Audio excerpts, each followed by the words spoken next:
evening.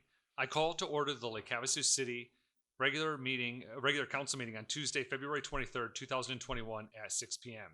Members of the public can attend in person or watch or listen to the meeting live on Channel 4 or go to lhcaz.gov/TV. We are also receiving a written public comment through the city clerk's office for calls to the public and public hearing items by emailing the city clerk at cityclerk@lhcaz.gov at least 1 hour prior to the meeting. We'll now have an invocation from Stephanie Luaris from the Community Presbyterian Church. Good evening. Good evening. Let's pray together.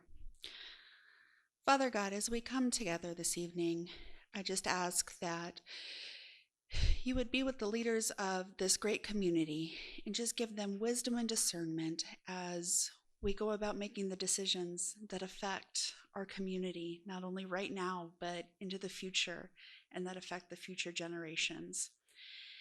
And just as we gather together as citizens of this great town, that we can just come together in mutual respect for each other and just speak words of affirmation and information, and just may this exchange tonight be of great wisdom and moving forward together in what makes this town great.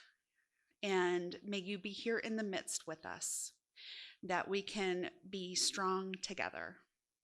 Be with us, strengthen us, and continue just to build up the community of Lake Havasu. We pray this in your holy name today. Amen. Amen. Thank you. We'll now have the Pledge of Allegiance led by the Young Adult Development Association of Havasu, YADA. Lori and team, if you want to make your way to the podium.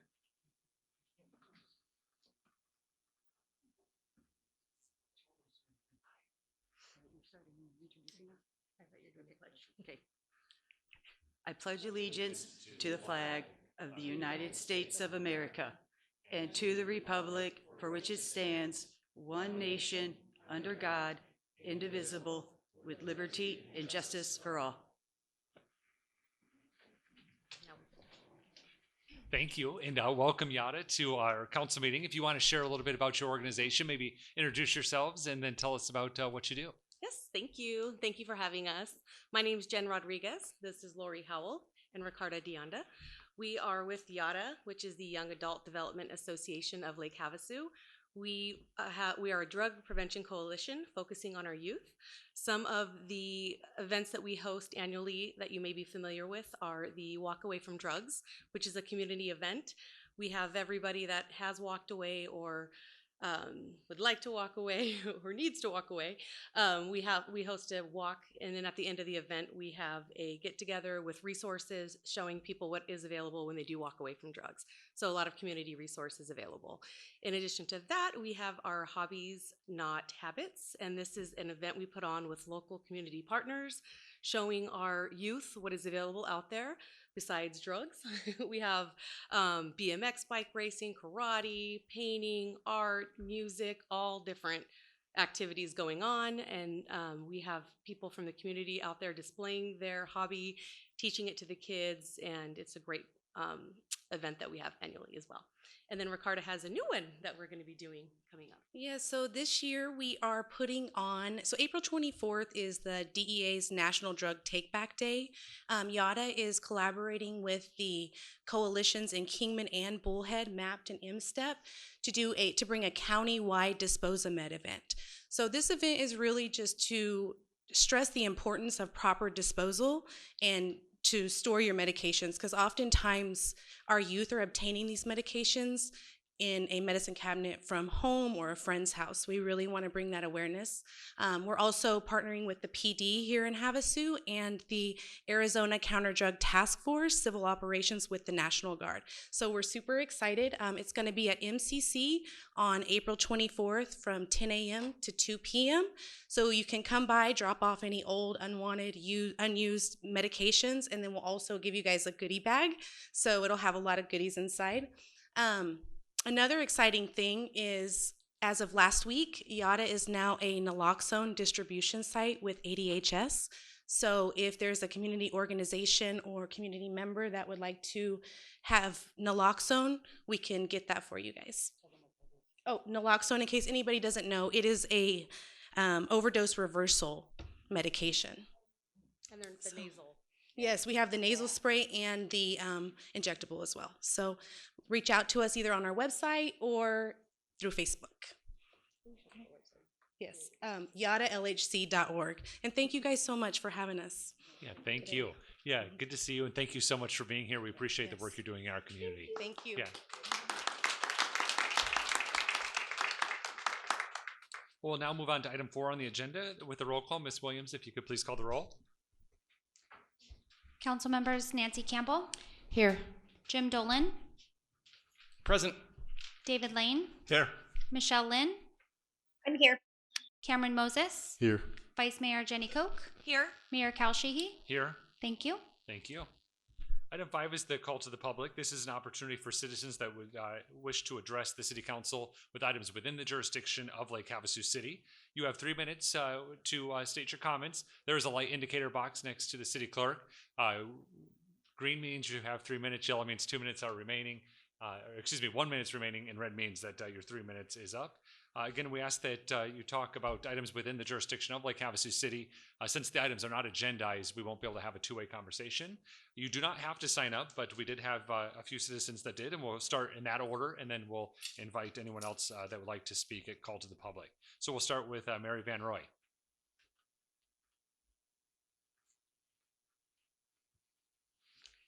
Hello, I'm Mary Van Roy out in Donkey Acres, and I'm here in support of Christine's efforts with the POD, Protect Our Deserts, and respectful use of the thousands of acres of public lands around our properties. She's been working a lot with BLM, and I've been working with State Trust, and they actually came out last month and cleaned up 4 sites that we could not manage. It was like, appliances and a kitchen sink and things that were too heavy and too big for us, so I really appreciate State Trust doing that. I get a lot of calls for horse camping, so that's my topic tonight. Havasu has no facilities for self-contained dry camping for equestrians. Wickenburg, my husband and I used to dry camp up there with our horses, and Prescott, they have Groom Creek, and Groom Creek is only horses, and Flagstaff has Mount Eldon. So all over our state, we have areas where a person can come with their horse trailer. And I've had people come call me, and I actually had a couple from Oregon who came and stayed, and they used our round pen for a week because they were only going to stay overnight or two, but they liked it here so much. And then the next time I had a call for someone wanting to stay here, I told them, try going out at the Armory site because that's our staging area usually for riding out at Sarah Park. But that's day use and it's locals. And I actually called the sheriff's department, and an officer called me back, and he goes, I don't think there's any problem. So the people went camping there, and that was fine until the middle of the night on a rainy night a month or so ago. And the door was knocked, and the policeman says, you've got to get out of here. You don't belong here and stuff. So they left. But meanwhile, they had told me, oh, we love the riding out here. It's great.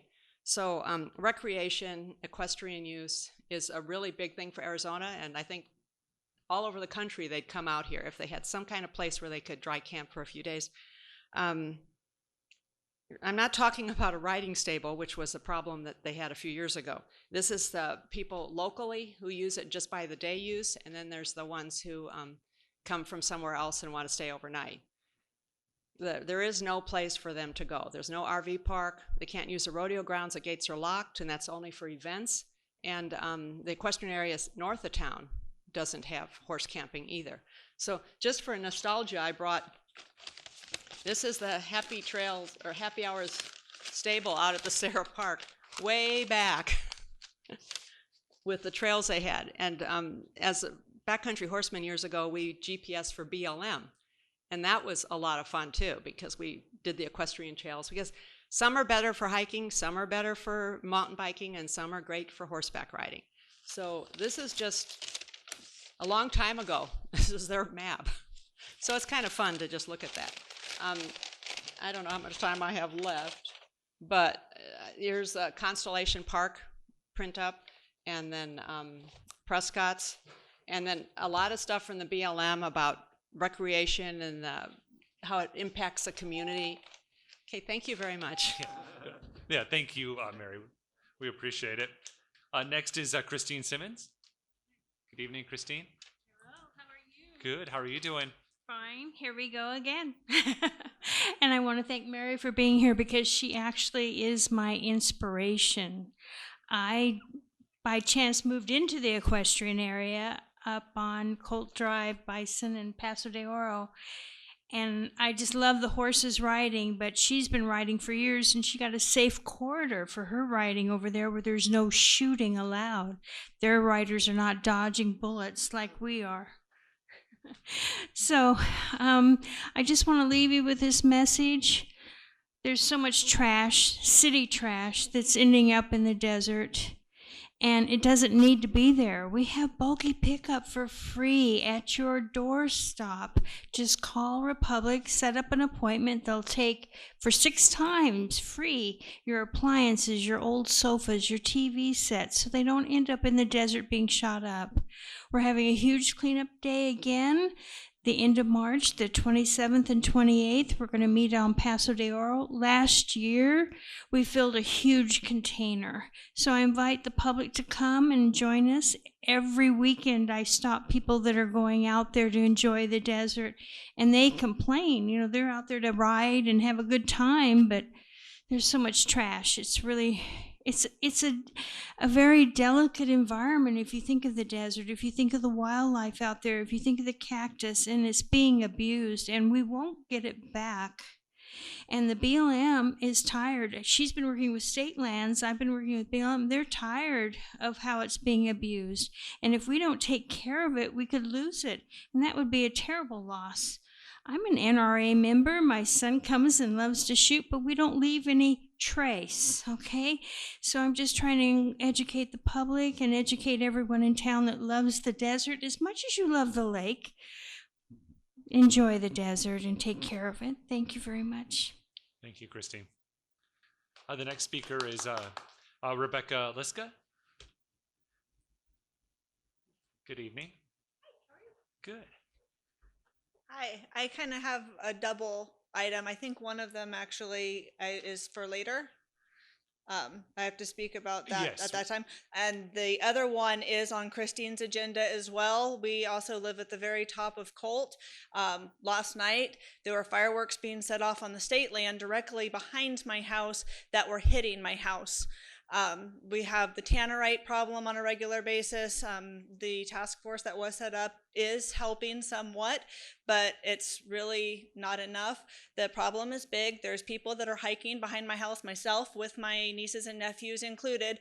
I have been grazed by bullets. My husband has been grazed by bullets, and other people in our neighborhood just walking on the equestrian trails going through have been grazed by bullets. I can't ride my mountain bike from my house anymore because it's not safe. They're not shooting a mile up the road. It's supposed to be, a quarter mile, I think is what the rule is. Well, where the pink road starts is at Paso de Oro, and it goes up. Well, they're not paying attention to the houses that stop at the top of Bison. They're not even to that point. There's 2 mountains right behind me, exactly, and they're shooting straight into the mountain behind me. Well, when they're missing because they're drunk in the middle of the night at 3 o'clock in the morning, those bullets are coming over the hill, and it's a really big idea, and somebody is going to die. It's going to happen.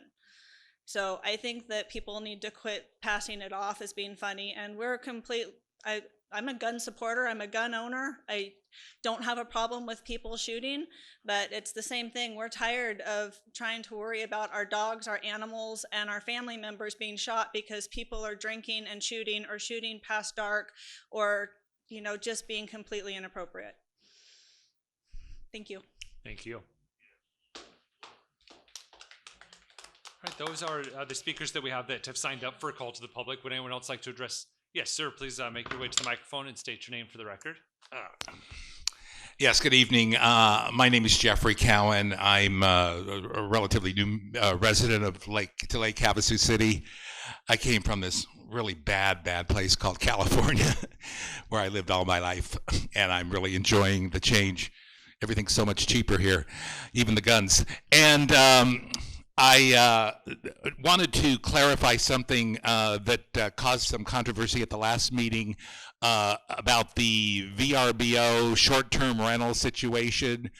There was a couple here that said that they have a neighbor that rents his home out to weekenders, and they're partying every week and getting drunk and shooting off fireworks. And I met with a lady today about possibly renting out my house, but not for different people every weekend. I have a lot of respect for my house. It's my palace. And I just wanted to find out, is there any specific rules as to how you can go about? I was told that you guys don't want any short-term rentals at all. You just, what is short-term? What is long-term? And yeah, I've had roommates, but I've never rented out a property with my not being there to oversee what was going on. So what is the actual policy in the city? Yeah, so this is called to the public. We can't have a two-way conversation, but Mr. Knudsen, if you could give your card to Mr. Cowan, and we'll reach out to you and go over the specifics for you. Okay, thank you. All right, thank you. I enjoyed the London Bridge. You're doing an excellent job. But the clock at that's up there, for the restaurant, it's 18 minutes fast. In case you didn't know, I just thought I'd bring that to your attention. Thank you. Yeah. Would anyone else like to address the council during a call to the public? All right, seeing none, we'll close the call to public. Ms. Williams, do we have any written public comment? Yes, one written comment was received on Monday, February 22nd, 2021, with a subject line of LHC Lake Havasu City Council Meeting 22321, request to be heard, short-term rentals. To Lake Havasu City Council regarding opposition to Bill HB 2481 and HB 2482, short-term rental restrictions. We, members of the Arizona Vacation Rental Association and its followers, request that we be heard before voting on these two bills. We respectfully request to be heard at the next City Council meeting on the following bullet points. We pledge to be good neighbors and want to work with the city to come up with realistic guidelines to follow. We feel that this can be done on a local level without additional or modified legislature. Number 2, review current rules, regulations, and ordinances that are currently in place. Number 3, how are these enforced, if at all? Number 4, if not being enforced, changing the laws will not be effective. Number 5, increasing taxes is not the most effective way of collecting taxes. We pay our TPT taxes as well as our income taxes. Some owners may not know of their obligation to pay TPT. Number 6, our contributions to the city and the state are considerable. We are the lifeblood to the tourism economy the entire city benefits from. Without us, the only other option would be camping, houseboats, or hotels. Our guests deserve more options, especially due to the way COVID has changed lodging trends. Number 7, most of our guests are good neighbors. They respect our homes and the neighborhoods. They are rated after each stay and build a reputation they all want to maintain in good standing. Our homes all carry a rating with VRBO, Airbnb, and others.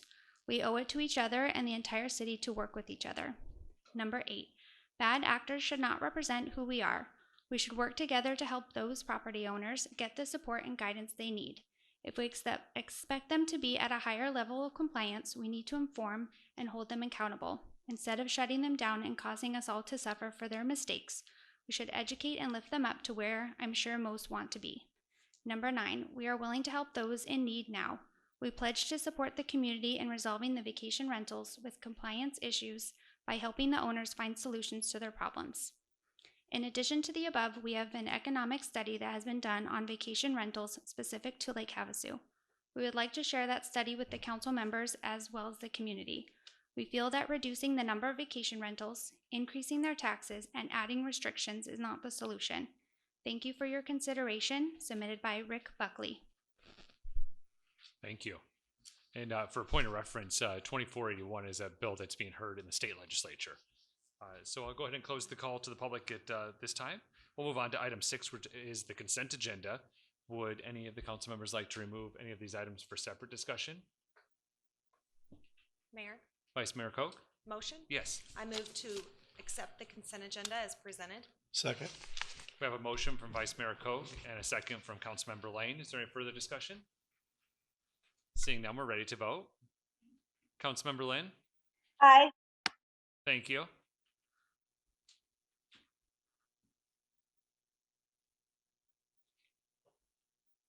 Motion carries 7-0. Thank you. Item 7 is correspondence, communications, petitions, announcements, and the city manager report. Item 7.1 is announced vacancies on Lake Havasu City boards, committees, and commissions. Ms. Williams. Mayor and City Council, there are a number of vacancies on Lake Havasu City boards, committees, and commissions.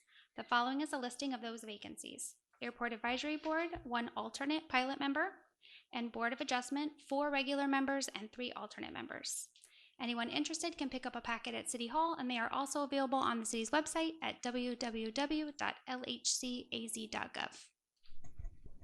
Thank you. Item 7.2 is the city manager's report. Mr. Knutson. Good evening, Mayor and Council. I'll start this evening's report with a congratulations to you, Mayor Sheehy, for being elected to help lead the League of Arizona Cities and Towns as part of its executive committee. The committee is made up of mayors and council members from incorporated cities and towns from across the state, and there's a 25-member executive committee that the league governs the body for the league and sets the policy related to legislative and organizational matters moving forward. So we have 8 new members of the league executive committee, and congratulations to you, Mayor Sheehy. On February 10th, Councilmember Moses, you joined the Lake Havasu Area Chamber of Commerce ambassadors at the grand opening event for Paradise Ice, which is located at 1799 Kiowa Avenue. Just last Friday, we had about 30 people that attended the proposed water rate public meeting held at the community center. A recording of the meetings is posted on our social media pages and our website just as of a couple hours ago. So if you want to learn more about what occurred there, we have about a little over an hour video that's on the website on the homepage. So I encourage everyone to view the recording of the presentation that discusses the options that were brought forward. It was a great discussion by all, and appreciate the staff and the community and our consultants with the conversations. And thanks to Councilmember Lane for leading that conversation. This is over at Sarah Park. Our Parks and Recreation crew worked with our Public Works crew to install additional parking at Sarah Park. We had increased popularity with the trailheads over at Sarah Park, so we introduced 40 new spaces. This was something that was done all with existing resources and city staff.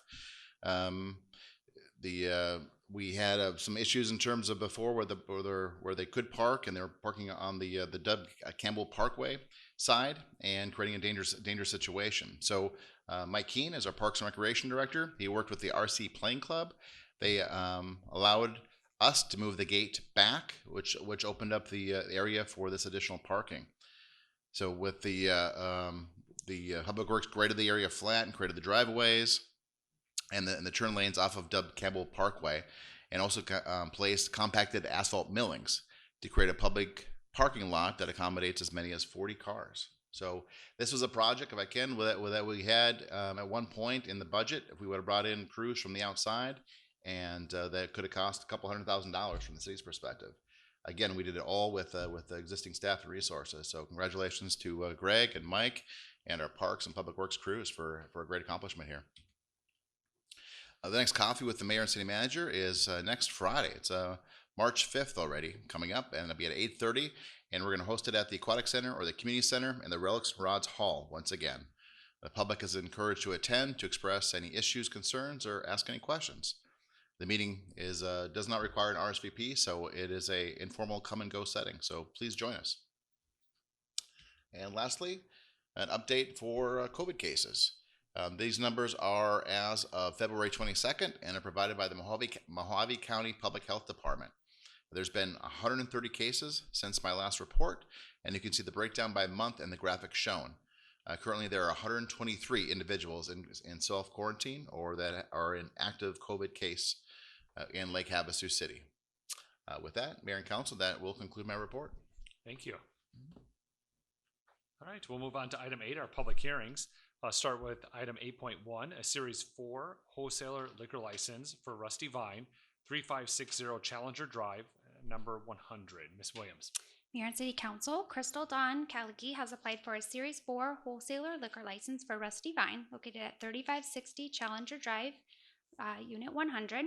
This non-transferable liquor license allows a wholesaler to warehouse and distribute for sale all types of spirituous liquor to licensed retailers within the permission of the retail license. All posting requirements have been met, all fees been paid, and no objections were received, the site is zoned mixed-use neighborhood district, which allows alcohol sales as a permitted use. Happy to answer any questions, and the applicant is also in attendance to answer any questions from the council. Great, thank you. Are there any questions of the council? All right, this is a public hearing. We'll go ahead and open up the public hearing. Would anyone like to address the city council on this matter? Seeing none, we'll close the public hearing. And Ms. Williams, we did not receive any written comment for this item. No written comments. Okay, thank you. Bring it back to council for discussion or motion. Mr. Mayor, Yes. motion. I move to recommend that the Arizona Department of Liquor Licenses and Control approve a series number 4 wholesale liquor license for the Rusty Vine 3560 Challenger Drive number 100. I'll second. We have a motion from Councilmember Lane and a second from Councilmember Moses. Is there any further discussion? Seeing none, we're ready to vote. Councilmember Lynn? Aye. Thank you. Motion carries 7-0. Great, thank you. Congratulations. Yeah, thank you. Item 8.2 is adopt ordinance number 21-1251, amending Lake Havasu City Code, Chapter 9.30 noise and Section 14.04.09 operation and maintenance standards to include amplified sound reproduction device definition and C-band level measurements and changes to measuring criteria and allowable noise levels. Mr. Kozlowski. Good evening, Mayor and Council. This is to adopt the amendment to the current noise ordinance to include the C scale for residential noise only. After further testing of the C scale in the downtown area, it was determined to remove the manufacturing commercial C scale levels due to the inconsistencies in the decibel levels. With that, I'd be happy to answer any questions. Great, thank you. So this is the second read in front of council, and as Mr. Kozlowski had mentioned, there was a discussion at the last meeting about zones 2 and 3, the commercial and industrial area, and so the C-scale measurement was taken out of that first read and is only applicable to the first zone, which is residential, which is what we're trying to achieve with noise in neighborhoods. So, so thank you for making those changes and making the intent of what we were trying to do right within the code. So, is any other comments or questions from council? All right, this is a public hearing. Would anyone like to address the city council on this matter? Seeing none, we'll close the in-person public hearing. Ms. Williams, we did not receive any comments on this one either? No written comments. Okay, thank you. Bring it back to council for discussion or a motion. Mayor? Yeah, Councilmember Campbell. I motion to adopt ordinance number 21-1251, amending City Code Chapter 9.30, noise, and Section 14.04.09, operations and maintenance standards. Second. We have a motion from Councilmember Campbell and a second from Vice Mayor Koch. Is there any further discussion? Seeing none, we're ready to vote. Councilmember Lynn? Aye. Thank you.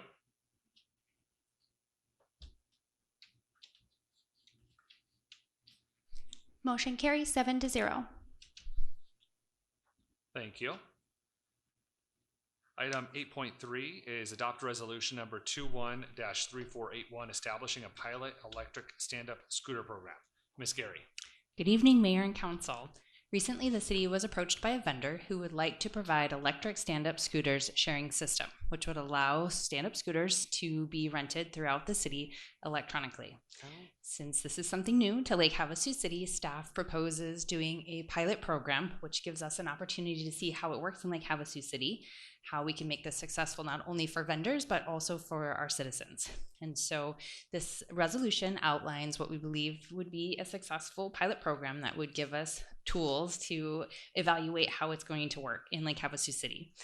We do have some difficulties have been encountered by other cities and towns that have done similar programs. So we've definitely taken that into consideration. We also know that we face our own challenges in Lake Havasu City. We don't have an infrastructure from which to build this program from. So a lot of cities where you see these, they have maybe comprehensive urban trail systems that they can tie it to, or they have bus systems where they're using also bus stops and bus shelters as parking areas or charging stations or that, and we don't necessarily have that infrastructure. So it'll be interesting to see how it will work in Lake Havasu City. As part of the pilot program, it would be 6 months long. The vendor would enter into a temporary operating agreement with the city, which would come back to the city council after negotiated to make sure that it's appropriate. The agreement would be able to be terminated within 72 hours of notice. So if everything does not work at all and it is totally catastrophic, we do have the opportunity to almost immediately terminate it. There's a maximum of 75 e-scooters that would be allowed to be deployed within Lake Havasu City underneath the program. There's a program fee of $1,000 and then 10 cents per ride. As part of the negotiation process, we would work out the area in which they would allow to be operated in, and that would include where they'll be parked and where they'll be staged. The electronic scooters cannot be operated on private property without permission, within loading zones, in disabled parking zones, on curb ramps, within entryways, on driveways, in our parks, or on Highway 95. The operating hours would be 6 a.m. to 11 p.m., and they would be required to restage every 24 hours. The operator must pick up scooters that are not deployed correctly. They have a 2-hour time frame in which to do that once they're contacted by the city. Failure to do so, the city may pick up those bikes, and then there's a $300 relocation fee. So this means that they would operate basically on our streets in the bike lanes where they're available. They're allowed on multi-use paths. Riders must be of 18 years of age with a valid driver's license. They must operate within reasonable speeds and may not operate while impaired. I am happy to answer any questions that you might have. Thank you, Ms. Gary. Do any members of the council have any questions? Councilmember Campbell? Just on the vendor part of this, I'm confused about, because I thought, is it legal for us to drive scooters, first off, in the city? Yes, so this has to do with regulating a shared system. So this is where they'll be parked in certain areas and people can go up and rent them using their phone and an app and then drive them around the city. So we're not necessarily, this doesn't regulate your regular use of an electronic scooter within the city. This is only for that shared program offered by a vendor. So the city, do they have any liability or responsibility for this particular vendor? By sharing it, I'm confused. If you can give me more information. Sure. I mean, as far as liability, obviously we're going to require insurance and indemnification by the agreement. In talking with our carrier and looking at what liability would be to the city, I mean, they felt comfortable with what we're offering. Obviously, it's been offered in other places, and so. Yeah, so it's similar to a rideshare app where you're looking for a ride in a vehicle. They also would present this as an alternative for it. So gotcha. I was a little confused. Okay, yeah. So they'll just pull out the app and find where one of these e-scooters is located and get on it and take the ride. There is some technology built in where they can geofence the geographical area. As Ms. Gary mentioned, they'll negotiate that for a contract to come back before council at a future date if we go forward with the adoption of a pilot program. So today we're here to talk about a pilot program that would allow staff to negotiate an agreement that then would come back to us based on the purview of the pilot program that we have in front of us. So as Ms. Gary alluded to, scooters can be a big hassle for communities, and it seems to be getting better than when they were first out a couple of years ago, but still nonetheless are cause issues for a variety of different issues. You know, cluttered sidewalks, cluttered roadways, scooters all over the place, that kind of stuff. They also provide an alternate mode of transportation for folks that want to use them. So, I mean, there is two sides to it, and with a 6-month pilot program, it would allow us to determine if that's something that really makes sense for Lake Havasu City or doesn't. So, Mr. Mayor? Yes. I like the pilot program because it does give us the ability to look at some of those issues, put some control on it in the beginning, and if it's not working, then it's something we can deal with as that comes up. But without these restrictions, I think if they just came in and just started operating, it wouldn't be good for the city.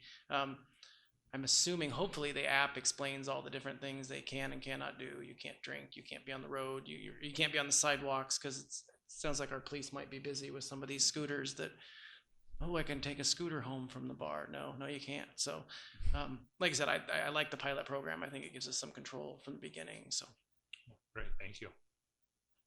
Any other comments, or Councilmember Moses?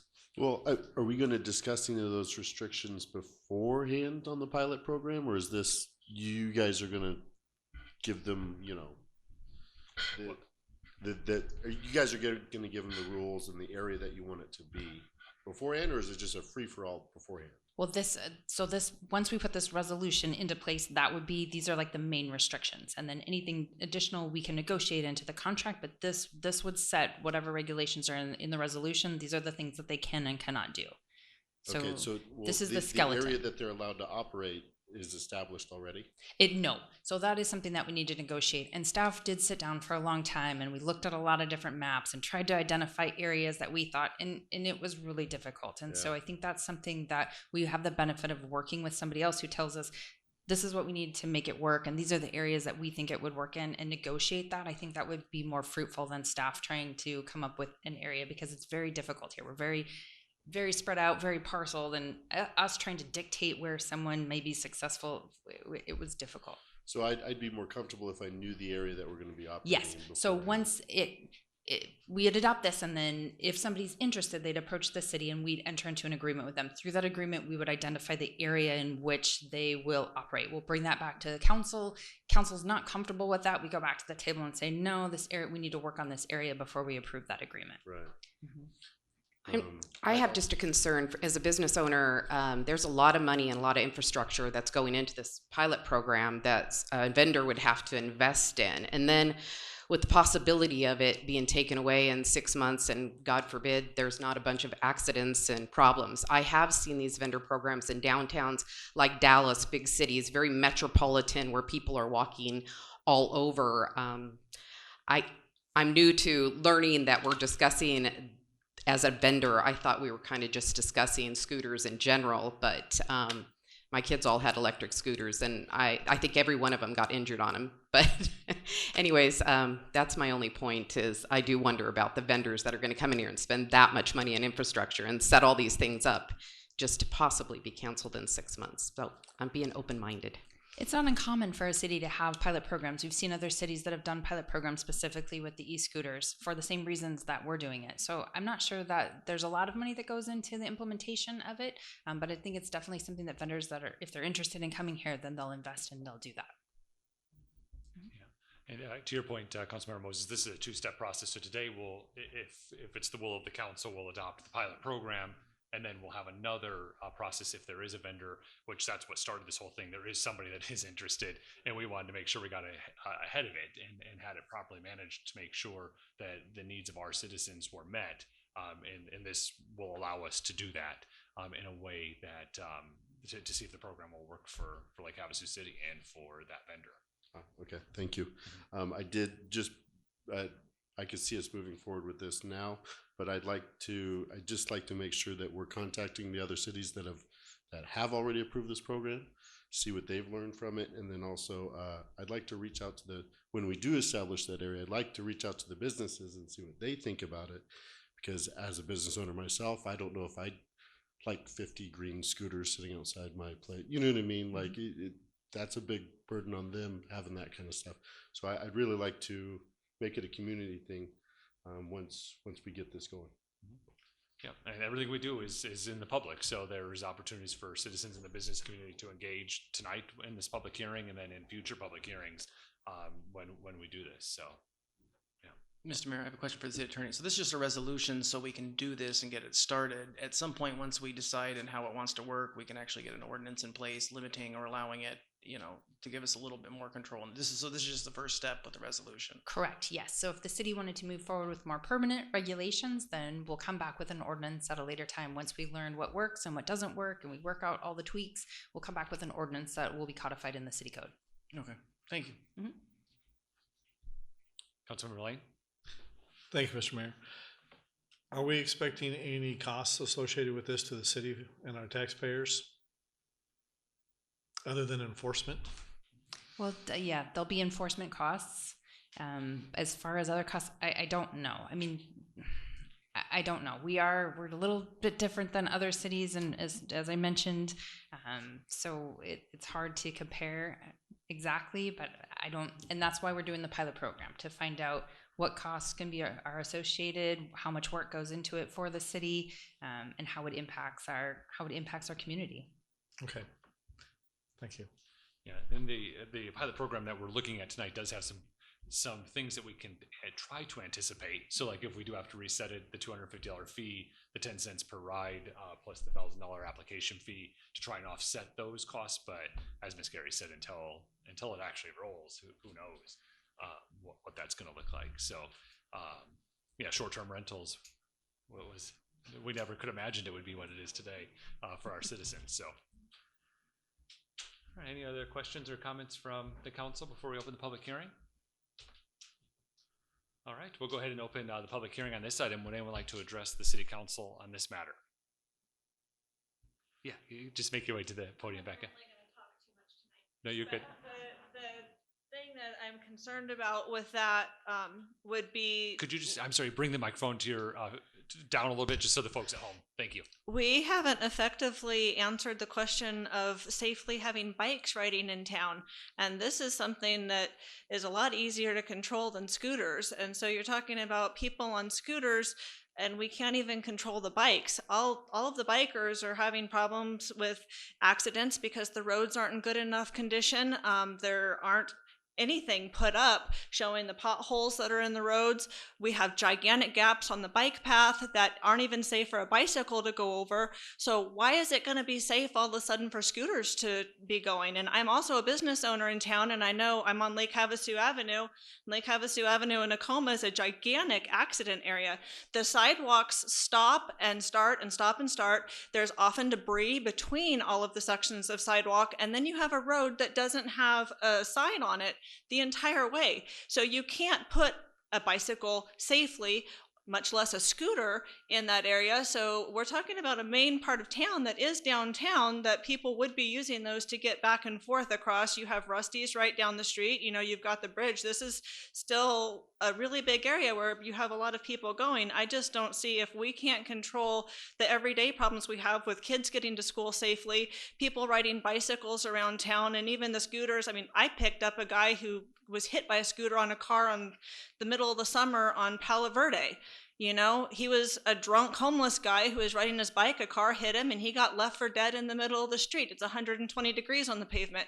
How many tourists do you need that to happen to? That's my issue with that. Yeah. Can I just ask a question? You got to make your way to the podium, state your name, and yes. I'm just curious, being relatively new to the town, why don't we have a bus system here? Yeah. So I'm not afraid to take a bus. I've been taking buses since I was a little kid, and I have two new cars. But why, if I needed to take a bus to go to Staples or to Home Depot, why can't I do it? Yeah, so that's not the specific agenda item. Yeah, I know. But we do have just curious. A transit program that is in the process of launching in Lake Havasu City. So, okay, thank you. Yeah. And to answer some of your questions, Becca, the pilot program is going to allow us to identify what some of those stopgaps are, and we would rather get on the front end and manage the program versus being reactive to it. So we understand some of those challenges that we have in our community, and we're sensitive to it as well, and are going to remain focused on that as we negotiate whatever this might look like with an interested party. So. Mr. Mayor, if I can? Yes. I think part of it too is that similar conversations, you had mentioned short-term rentals in this conversation. So I think it's important for the council and obviously the public to understand that there are protected in terms of their ability to provide the service in Lake Havasu City. So what we're trying to do is put something into place that we look at all the different nuisances or different elements that might cause safety issues or aesthetic issues or otherwise. And we're doing our best to try to address those one at a time through a pilot program. So we can't say no. So how do we put something in place that allows us to do it in a way that makes sense to the community? So that's what we're trying to accomplish here. And we don't know, because of the layout, to Ms. Gary's point, because of the layout of the community, what this may look like. Will it be successful? I have no idea. The vendor has no idea. So we'll go through a 6-month process here, and at the end of that 6 months, we'll after the agreement comes to council, and then we'll try to see how what it looks like. But this is not the ability to say, yes, we want scooters in the town, or no, we don't want scooters in town. It's how do we do it in a way that is best for the community. Yeah. Thank you for that clarification. We keep talking if it's going to be successful. We're talking about the stuff of our pilot program to try and address it. There's also the economic side of it. Is this business going to be viable? And because of all the same challenges that have been mentioned by council, that is going to be seen as well. We'll have to wait to see if that'll even be a possibility. So, any other questions or comments? The public hearing is still open if anyone else would like to address the council on this matter. Seeing none, we'll go ahead and close the public hearing. If you'd like, Kate Shoemaker is on Zoom. She's representing Bird. So any questions that council might have of her, she can answer those questions if need be. Standing by. Oh, thank you. Mr. Mayor? Yes, I'd like to Councilmember make a Dolan? motion. Yes. I move to adopt resolution number Oh, I'm sorry. Real quick, Councilman Dolan, does anyone have any questions for Kate Shoemaker, who's on Zoom, that is one of the interested vendors? I don't know. No. Okay. And do we have any written public comment, Ms. Williams?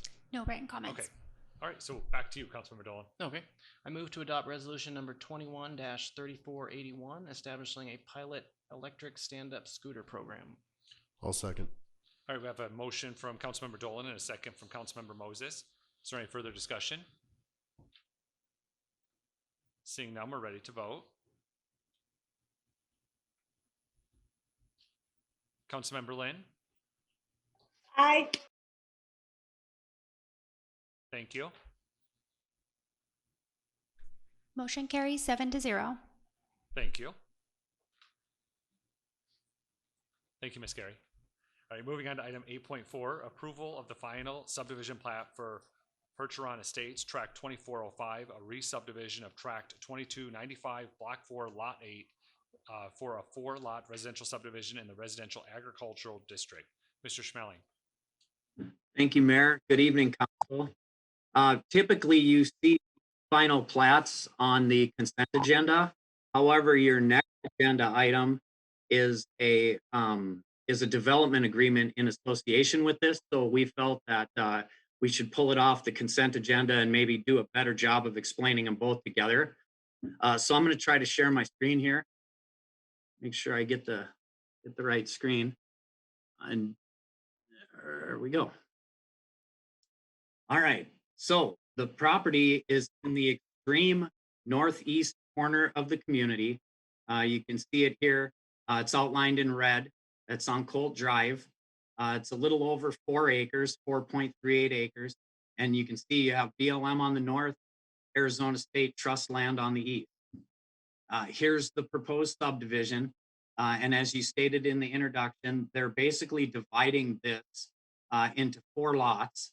But what's unique about this is that they are proposing to serve the lot with a private drive, which is also going to be an ingress egress easement as well as a utility easement. And there's going to be a public water main in that easement. And that's the reason for the development agreement, primary reason for the development agreement. Property zoned RA. The minimum lot size in the RA district is 1 acre.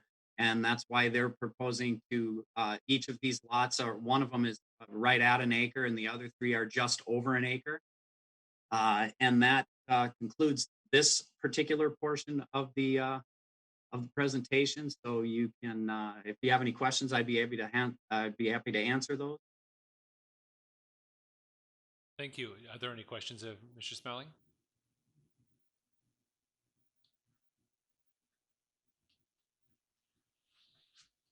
All right, seeing none, this is a public hearing. Would anyone like to address the city council on this matter?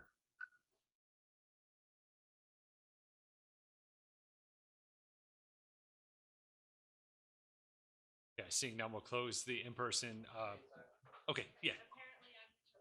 Yes. We have several neighbors that are all here. What we're questioning to begin with is that there was never a public zoning notice put in. From our understanding as being the neighbors up there, all of us own the properties under thinking that we're up in the agricultural area and that you can't put a subdivision up there. So we have all been looking for zoning notices so that we can attend or say something about that, and there hasn't been anything. So we're all still wondering, how is there a subdivision going in next to all of us, and none of us knew what was going on until it's already going on. Yeah, great question. So, Mr. Schmeling, can you answer that? Yes, the properties being subdivided, that is in fact the case. And they aren't going through a rezoning process, which traditionally requires posting of the site, 300-foot notification of neighbors, public hearings at the planning commission level and the council level, and more importantly, public hearings or public input. On a subdivision, although the planning commission approves the preliminary plat, there's no hearing necessary or required at the council level for the final plat. So that's why there was no notification other than what was published in the newspaper for the council agenda itself. Does that clarify your question? Keep this down here. My name is Gail Sims, and I also live on Colt Drive, 2 properties over from the proposed development, but I have some confusion. This says this is approval for the final subdivision plat. Does that mean it's not been approved yet? Yeah, that's what the action in front of us is today, would be approving the final plat. It's already gone through planning and zoning, and now it's coming to council for final. Because the project is already mostly graded and doesn't comply with many of the regulations of the city. There are many areas out there where it's not anywhere near a 2-to-1 slope. They've pushed dirt into existing PUE easements as well as into the wash. They've gone beyond the property lines. They have not provided drainage. They filled in a wash that has forever taken care of the runoff of a lot of water from the area behind it. But I don't see where they have provided any means for the runoff to go. And I can only see that there's going to be some future problems. Just a lot of concern because it doesn't seem that they have complied with a lot. And I've tried to get answers to questions and have not been able to do so. Yeah, who are you trying to get the answers from? Oh, I've called code enforcement. I've called Mr. Schmeling's office. He and I actually played phone tag a few times last year when we first found out about this. Okay. But yes, let's try and get some of those answers this evening. Mr. Schmeling, do you know about was a grading permit pulled or? Yes, the property has a grading permit. They are actively grading. But traditionally, we don't go out and inspect the property till the grading's complete. And so at this point, there may be piles of dirt throughout the site. And the site, it's a pretty good site. It's 4.3 acres. And they're in the process of grading a driveway as well as 4 pads. At this point, I wouldn't suspect they meet a lot of the 2-to-1 slopes or anything, but we won't check that till the end, till the grading permit's final. do you know how much property is being utilized for the street and cul-de-sac area? Not right off the top of my head, no. Because if it's only a total of 4.3 acres, how can they comply with a minimum 1 acre zoning if they're putting in and it's a fairly wide street and cul-de-sac. We've driven on it. And they have done the trenching and installed a main water line. Let me share my screen again. Let me go back to what I had up before. This is an illustration of the actual plat. And the lots as proposed are 1.14 acres, 1.068 acres, 1.005 acres, and the other one's 1.16 acres. And you can move my arrow here. These are the configurations of the lot, and they are, this is a private drive, which it really doesn't matter what the width of that drive is, because it's not a city right of way, and that's probably the reason they decided not to go with a city right of way, because we would have traditionally on a cul-de-sac required a 50-foot right of way, and that's the necessity for the next item on the agenda, which is the development agreement, which talks about the public utility line, which is indicated here, that's going to run up this driveway, if you will, and how that's addressed in the future. And what about the water runoff? There is a 15-foot PUE easement on the back part of that entire width of the property, but nothing has been provided there for that drainage. And unfortunately, I don't have the grading permit in front of me, but as part of that review process, we look at that to make sure that the drainage works, that 2-to-1 slopes are proposed. So once again, until they're complete with the job, we won't review that, or we won't inspect that for final approval. Even though they have pushed dirt into an existing wash drainage area and provided nothing for the runoff of that water? They may have redirected it. They didn't provide nothing. It has not been redirected. I beg your drainage. That's correct. There's nothing provided, but yeah. So through the inspection it process, should be Ms. Sims, they'll looked at a have little to more be in closely. compliance before the approval of. They have a grading permit, and they're doing the grading work. An inspector will go back out, and through that process, that will not be approved unless it's compliant to what the code says. So that's the stage that will be addressed at. Thank you. You're welcome. Can I? Yeah, Councilmember. I want to let everybody know too, I have not seen the project, but a lot of people are confused in the city when they see natural terrain. It does not have to be a 2-to-1 slope. So I just want to let you guys know that, just to clarify.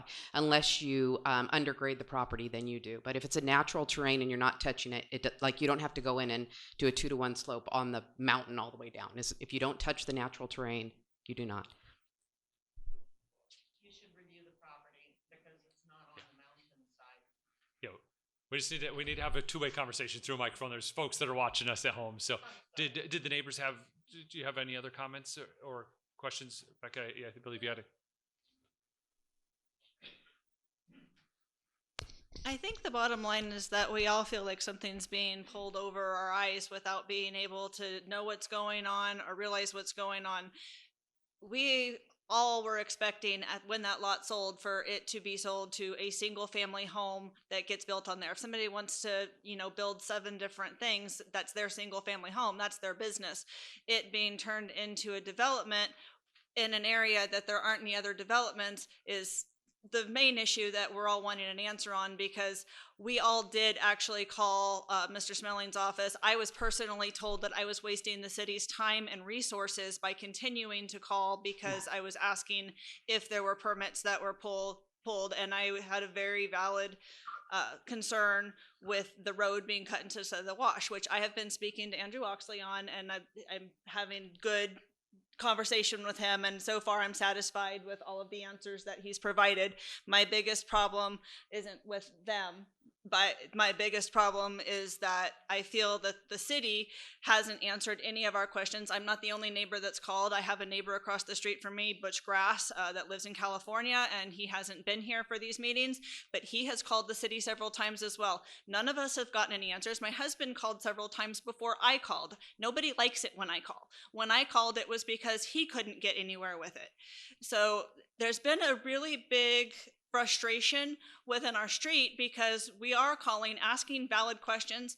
All of us, for the most part, are business owners or retired business owners. We're not idiots. Most of us are, to some degree, or have been involved in some kind of construction. So we're not just sitting here looking at something that is like, oh, well, this can just happen. We don't know what you're talking about. We're asking valid questions and aren't getting anywhere. And I think that's the main part of the frustration with the project, because we're all kept in the dark with it. So, you know, me getting angry finally opened some conversation between Andrew Oxley and myself. And again, I'm glad that we're talking, and I feel a lot better about it. I was ready to sell my property at the beginning of this.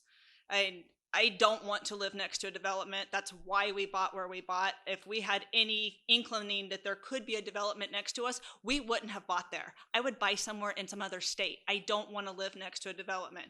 I understand that things happen and that's the way it is, but that is the biggest frustration with our neighborhood, is that we were all under the understanding that that's not what we're zoned for. That's not something that is going to be allowed up there. So that's really where the main part of this comes to. Yes, there's a lot of other issues that are involved that I think that haven't been getting looked at. Yes, they can be corrected. But I think that there's a lot of things that we all feel like we're kept in the dark, because everything that we have been calling on, which has been different state agencies, we've been dealing with all kinds of agencies.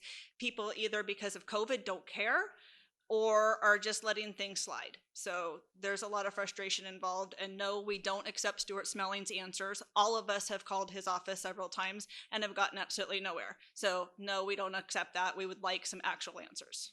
Sure. Yeah, so this evening, have you gotten the answers to the questions, or are there still questions that No, need to we be still answered? have questions. The only questions that I have gotten answers to are questions about the actual what is going to go on as far as their building plans, which has nothing to do with what's allowed in the city. Mr. Oxley has 100% been working with me to give me answers. And yes, there's a lot of things that are supposed to be happening in the future because they're held up for certain reasons now. I understand that. I accept that answer. I don't accept not knowing from the city how this is happening next to us. And there also there's just been no communication with the neighborhood at all. And we all feel like something's being pulled over our eyes. Sure. That's the bottom line. Yeah, well, thank you for sharing that sentiment. Certainly not the intention on the city's behalf. And hopefully we can get to some resolution. We would like a resolution. Yeah, sure. Mr. Mayor, it sounds like there's definitely some miscommunication, I think, in the fact that if they thought it was a rezone and that they're frustrated there wasn't the rezoning process. Of course, if it's not a rezone, then we wouldn't have a rezoning process. We talk about it being a development. I just want to make sure I understand it right. Are we allowing a development going in there, or are we allowing them to split the lot into 4 lots so they can have 4 single-family homes? Or is That there is actually correct. We are development allowing going them in to there? split the parcel into 4 lots, which is something that they have the right to do. Well, why don't I suggest this? Why don't we pull the grading permit and have some of the neighbors come in and sit down and look at the permit itself, so we can answer some of the specific questions that they're asking? Well, it sounds like the concern is that a development's going in there, and they don't want a development going in, apartment complex, or a development. We keep saying the word development, but if it's just 4 single-family homes, is the builder here? Can they give us an idea the of what? applicant is here. How you doing, Mayor, Council? Yes, so this was just a simple lot split. We weren't looking to rezone, like you stated. As far as some more information on what's going to go on the lots, we do have a building committee. We will not be accepting anything that's under 2,000 square feet. It must be landscaped on each lot as well. Honestly, I would even it just being a lot split. We were just up front at the very, very beginning, whereas usually we wouldn't even have to go through the process we went through for a lot split. I've done multiple lot splits prior to. This one just happened to be 4 lots instead of 3. I completely understand where they're coming from. And Stu, have we ever not complied with anything that you've asked for? No, you've met all the requirements that all the submittal requirements that we've asked for. Okay. So, And I guess it is unique because to keep it at 1 acre lots, you have to do the shared driveway in order to keep them all at 1 acre lots. Is it a gated? Correct. This will be gated. Yes. Gated and all fenced. It'll be gated in the front. Oh, okay. There'll be one gate in the front. Okay. Do you have any other? Any other questions for? No, I'm good for now. No? Okay. Councilmember Lane? Thank you. Mr. Onion, I just want to clarify this because I've heard gated community. Yes. This is one 4.3 acre lot being split into 4 lots. Each one will be a little over an acre. And they'll have a common driveway, not a street, but a common driveway. And that driveway will be gated just like anybody else that has a driveway. It'll be a common street. It'll be a street. Now, Yes. is that a private street? Correct. So if it's a street, it's not part of their lot, correct? It's not, a driveway would be part of their property, a street is not. Correct. So with the street going in there, are they still over 1 acre lots? Yes. Okay, thank you.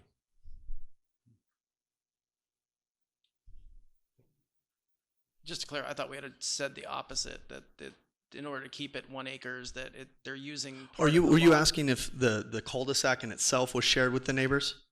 Yeah, the going from Colt Drive, Mr. Schmeling doesn't have his thing up there anymore, but going from Colt Drive, you had what looks like a cul-de-sac to the 4 different lots. I think Stewart's, there it is. That right where he's circling there, that is a driveway, or is that a cul-de-sac? Because it looks to me. Oh, that would be a driveway, yeah, a private driveway. That's so that I didn't understand what you're saying. My apologies. My engineer's right here. If you want to come up, Britt, come on up. So that is part of their driveway, and the gate will be down at the road. Correct. So that makes it a gated community, or is it a gate across a driveway, and the driveway is being shared by 4 people? There's a difference between having 4 1 acre lots where they have a gate and they're sharing a driveway, than a planned community where, and I think that's their concern, is they don't want a planned community up there. They all understand 1 acre lots, that's not a problem, but I think they're trying to get the answers. Is this going to be 4 1 acre lots with 1 house on each lot, and that is a driveway, or is there a cul-de-sac going in, and each of those lots is going to have some other type of development on it? No, so it will be 4 1 acre lots with a shared roadway or driveway, I guess, whatever you would like to call it. Well, if you own it, it's a driveway. If we own it, it's a street. It is a private roadway, which will be owned by the HOA of the community, and it's still limited to one building per parcel, 1 acre parcels, and zoning has not been changed on that. All right, thank you. Hopefully that answers some more of their questions. And the roadway will be maintained by the homeowners. Is there any other shared amenities in there, pool, anything like that, or is it strictly treated as 4 separate lots, 4 separate houses? They just share that. 4 separate lots, and 4 it's separate houses, just like everything else out there. Correct. Okay. Just as a question, how big are the lots that they're surrounded by? From my knowledge as an agent here in town, everything in that area is 1 acre or larger. Yeah, they have to be 1 acre. What's that? All of the lots on our area are over 2 acres for each one. There's only 1 lot that's less than 2 acres. Yeah. Yeah. Sorry, we have to have you have to be at the podium, but yeah, it was just the RA has to be 1 acre or greater, and so as Ms. Liska was saying, is that the lots in this particular area seem to be over 2 acres in that particular area. So RA is 1 acre or over, and every single lot on there will be over 1 acre. Correct, including this roadway easement piece. The lots are all. It looks like the smallest lot is just under an acre. I mean, or excuse me, just over an acre. Yep, that's what I see too. Yeah. Thank you. Any other questions that you guys have for me? All right, thank you very much. Thank you. Would anyone else like to address? Yeah, please. Good evening. Just state your name for the record, please. James Sims. I think one thing needs to be clarified about the driveway, cul-de-sac, entryway, whatever. 2 of the lots will be entered off of the cul-de-sac. 2 of the lots don't enter on the cul-de-sac, if that makes any difference.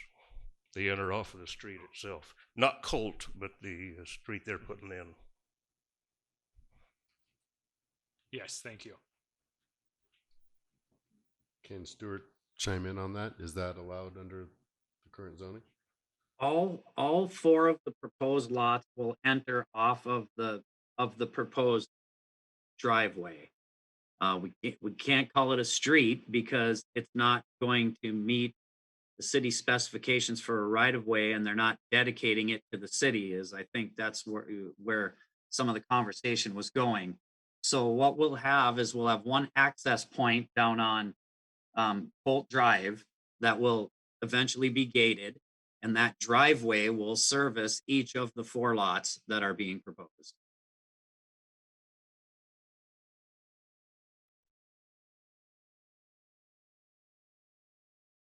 Does that answer your question?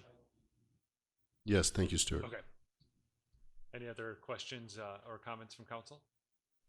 I understand the concerns of the citizens out there. I mean, I think from our perspective, is we're looking at it as, you know, does the owner have the right to split the lots? If he has the right to split the lots, it's something we do all the time as long as it meets, you know, current code. The driveways and the permit issues, that's not necessarily a city council issue. That's a Stewart issue, and you know, they definitely have to meet the requirements for all the other city codes. So that's not something that necessarily that council has to do with, but I'd be concerned if they're not meeting those. So I mean, definitely let us know if there's issues with that. But as far as their right to subdevelop that property into 4 1-acre lots, you know, from my perspective here, I'm okay with it based on that based on what they've told me.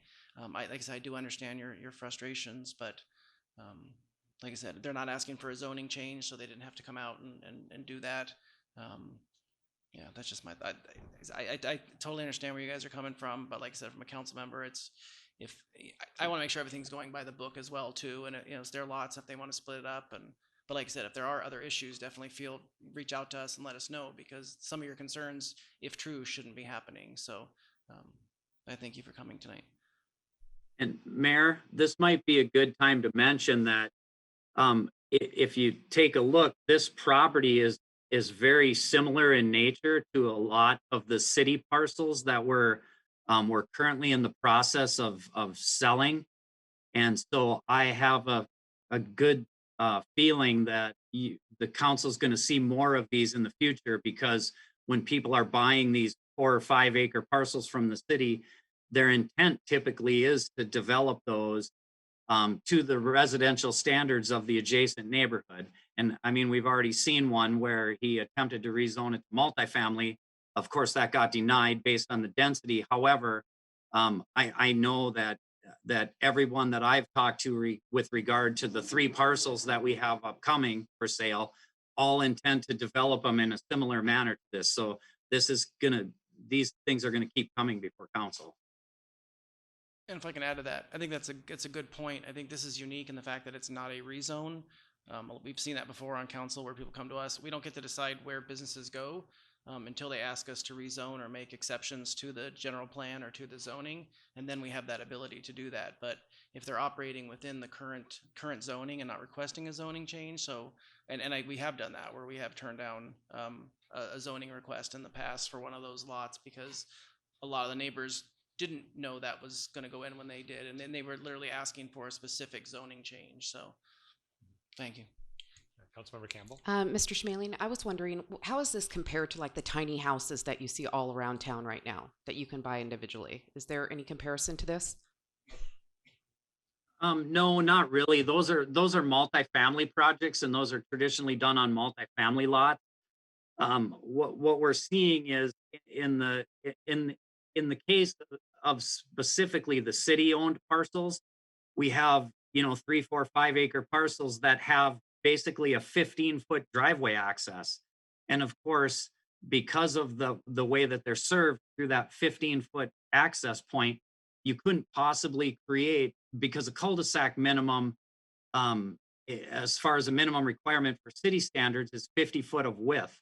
So there's no way you could get that in a 15-foot driveway. So the only other way to access that parcel, especially if you're going to divide it into multiple pieces, would be just through a common driveway scenario, just like they're proposing in this case.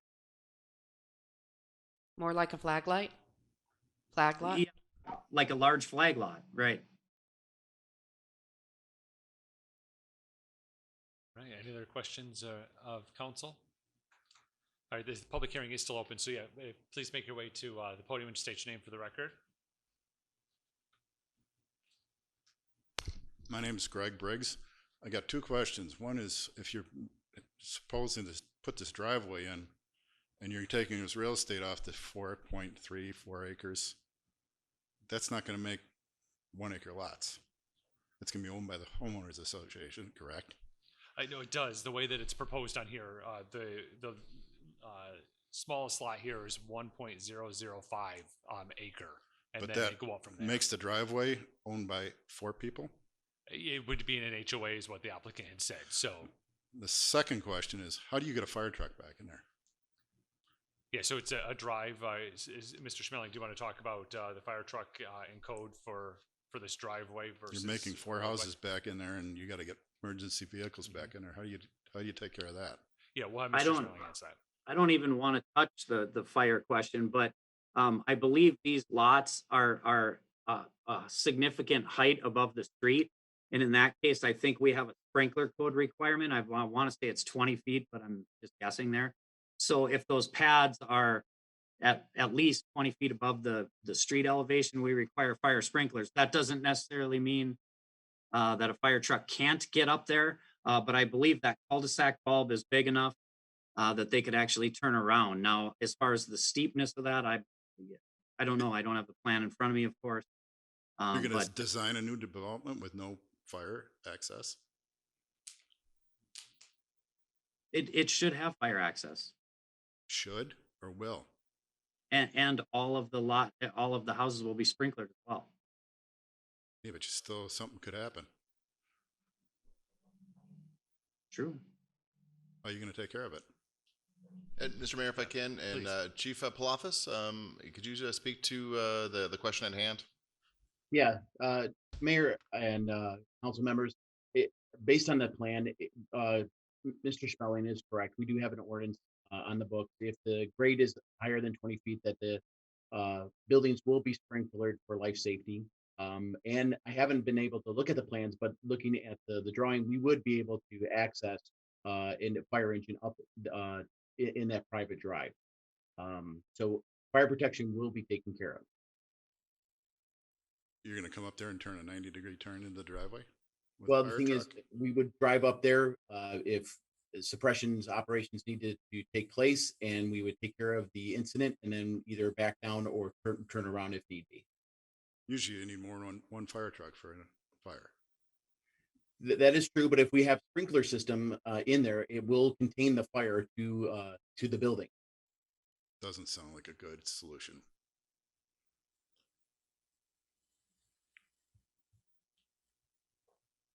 Did you have any other questions, always- sir? You know, we're in 2020. We don't design things that way. Yeah, it has a sprinkler system that will suppress the I fire. understand, but what do you have, a car fire or something else going on up there? You're gonna get a big fire truck up them driveways? And I as don't the think chief, so. as the chief said, yes, the fire trucks can get there and then they back Well, down. is there a or- code that says we have to get a fire truck so far close to a house? I mean, there are a lot of driveways and flag lots where you can't get a fire truck up in there now. I mean, is there something on the books that they have to get so close to the building? Is it something on the books, the ordinance, or anything that is that I mean, it makes sense, but is it a specific requirement? I know, like I said, anything over 20 feet, they have the sprinkler systems, but I know a lot of houses in town that you wouldn't even get the fire truck bottom out just even trying to get up the driveway. So Yeah, we have enough hose on our bed to lay hose line for a specific lead out to get ample water supply to a fire. So we have enough hose on the engine that we can actually deploy it and get to a residence. All right. Thank you, Chief. Christine, did I hear you had a question? Oh, good question. Gotcha. Okay. So the public hearing is still open. Would anyone else like to address the city council on this matter?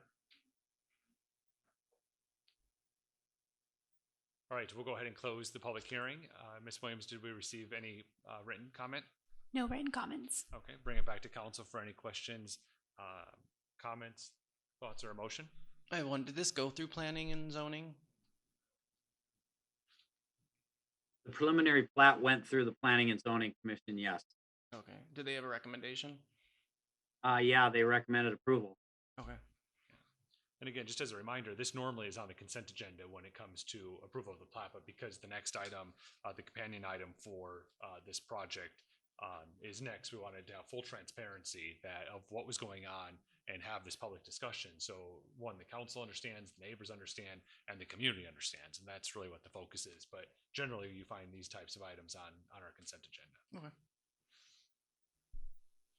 Mr. Mayor, if I may, and I just want to make a comment and back up what Mr. Dolan said, and I understand the frustration of the people. They don't want to have, and most of them have 2 acre lots. They don't want to have 4 houses on 1 acre lots, but we do have our city ordinances and our codes. And per our code, they're allowed to have 1 house per acre, and that's what the property owner wants to do. So they are within the guidelines that we've already established in the city. So as Mr. Dolan said, it's no different than if they sold all 4 pieces of property to somebody else and they built their own houses on there. They could do that as well. It just so happens they're going to develop all 4 pieces of land. So, and they're within the city code. So I understand your frustration, but I don't really see where we have a choice in this matter because of the way our city code is written. And with that, I would make the motion unless somebody else has comments. Yeah, please, Councilmember Lane. I move to approve the development agreement for Percheron Estates, tract number 2405, regarding the public improvements for the development. I'll second. We have a motion from Councilmember Lane and a second from Councilmember Moses. Is there any further discussion? And you know what? I'm sorry. I read the wrong motion. I read the motion for the next item.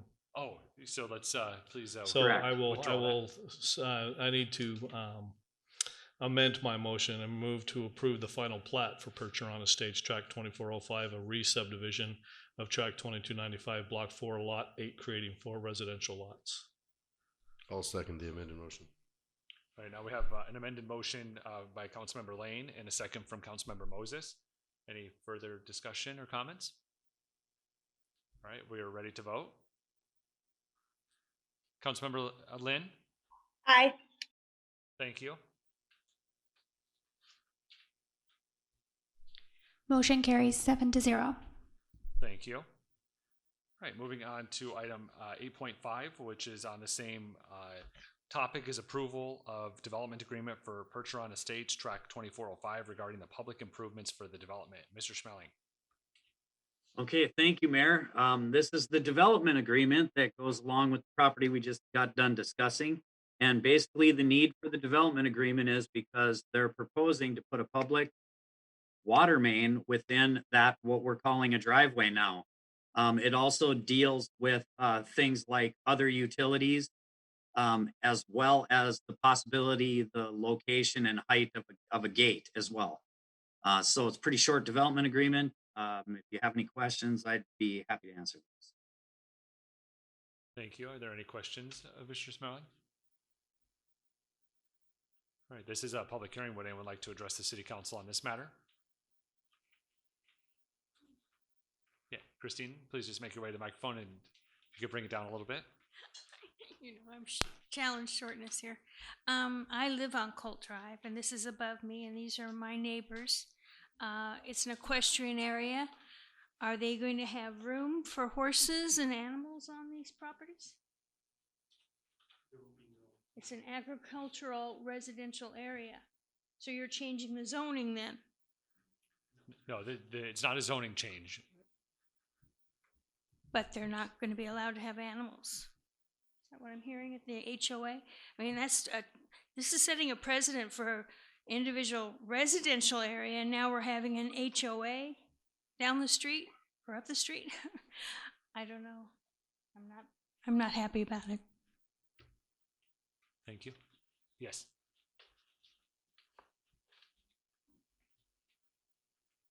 You just stated about the water line. Does the city own the water line, or is the HOA own the water line? Mr. Smelling? The city will own the water line, and the agreement talks about who's responsible for future maintenance and then replacing the paving and those types of issues. How does the city own a water line on a private piece of property? You need a right of way to put the water line on. Yeah, that's what this agreement that's in front of us does. But it's the city going to be owning the water line on a private piece of property? Yes. How does that work? Through this development agreement. And by an easement. So through the development agreement, Mayor, the city will put in the pipe, and then we'll have an easement over that pipe. So we will be able to access that pipe, fix that pipe, and everything that we would normally do within a road or anywhere where a pipe would go into private property where the city needs to maintain it. Okay.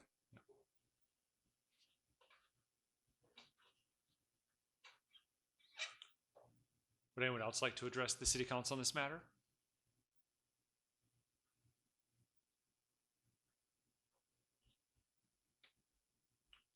All right, we'll go ahead and close the in-person public hearing. Ms. Williams, did we receive any public comment on this item? No written public comments. Thank you. Bring it back to council for questions, comments, or a motion. Well, since I already read it once, I'd be more than happy to make the motion. Okay. I've been practicing all night. I move to approve the development agreement for Percheron Estates, Tract 2405, regarding the public improvements for the development. Second. We have a motion from Councilmember Lane and a second from Vice Mayor Koch. Is there any further discussion? Excuse me. Yes. You're saying on one hand, this is not a development. Yeah, we've closed the public hearing at this point. Look what you just read. You are calling it a development. But over here, you're saying no. The mechanisms of development agreement. Satisfying the people who live there, it's not a development. Yeah, the mechanism that we have in front of us is a development agreement so that we have access for water. Improvements for the development. Yeah, that's separate from the development agreement. Yeah, it's a development agreement is the mechanism. But all right, we have a motion and a second. Is there any further discussion? Seeing none, we're ready to vote. Councilmember Lynn? Aye. Thank you. Motion carries 7-0. Thank you. Moving on to item 8.6 is approved master agreement with Route Match by Uber for Transit Dispatch Solutions Platform. Mr. Cypress.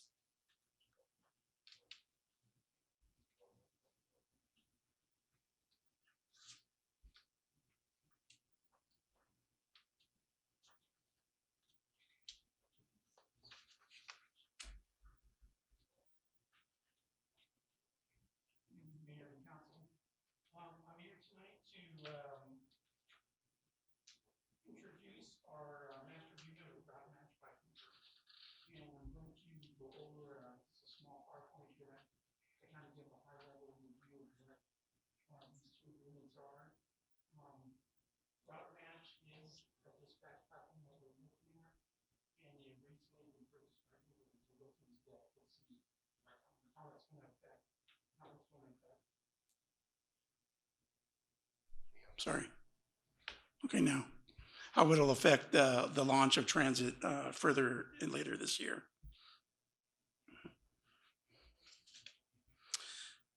Route Match is a leader in transit dispatch management technology and has raised the expectation of this type of dedicated platform.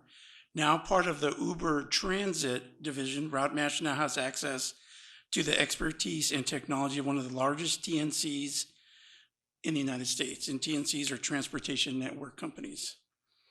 The separation between these is Uber service matches passengers with vehicles via websites and mobile apps.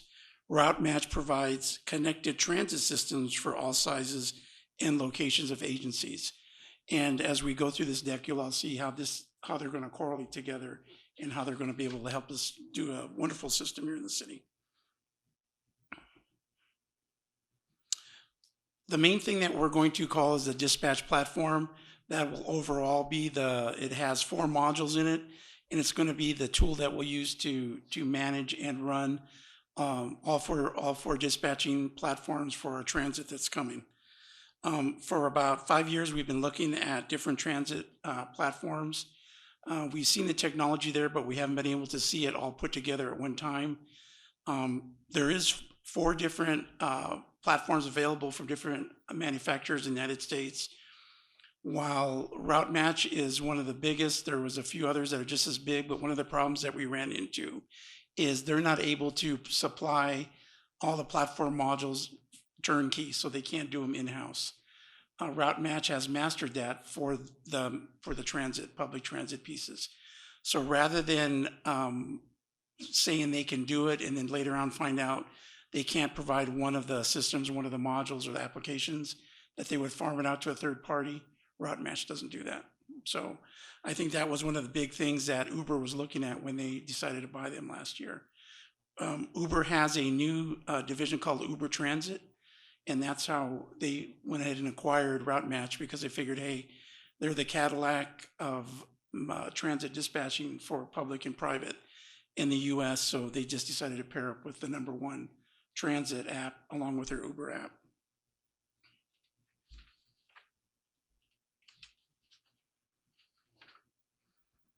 Route Match proprietary technology provides easy use to customer-facing mobile applications for their products. These applications are driven from information extracted from multiple data sources throughout the day. This technology provides a real-time information to the dispatchers and customers waiting for public transit. What this means is that as the different platforms are driving around, our fixed route, our microtransit, and our flex transit, which is our paratransit and mobility, the data is coming back real time to our system. So when somebody wants to look on their app, whether it be for the fixed route, microtransit, or the flex route, which is paratransit, they're going to be able to see where their vehicle is and estimate time of arrival to their house or where they're going to get picked up. And all that data goes back into our system so we can predict models later for employees, models for staffing, models for how many vehicles we're going to need on the road for a certain day. So within 6 months, we're going to be able to start those predictions.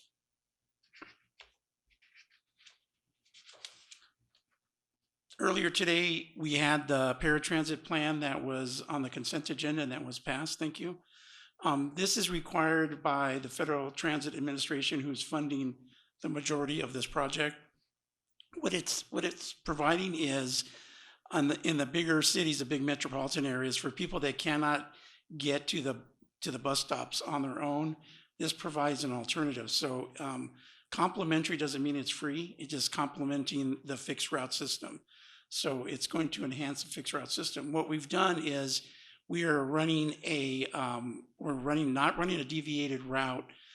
Some of our local cities around us, I believe Kingman and Bullhead do a deviated route, which means if somebody can't make it to the bus stop, they'll actually deviate the route up to 3/4 of a mile. So that means the bus will go off the route for 3/4 of a mile, pick that person up, get them loaded if they're in a wheelchair, and come back on the route. So they have a real small timeline to do that.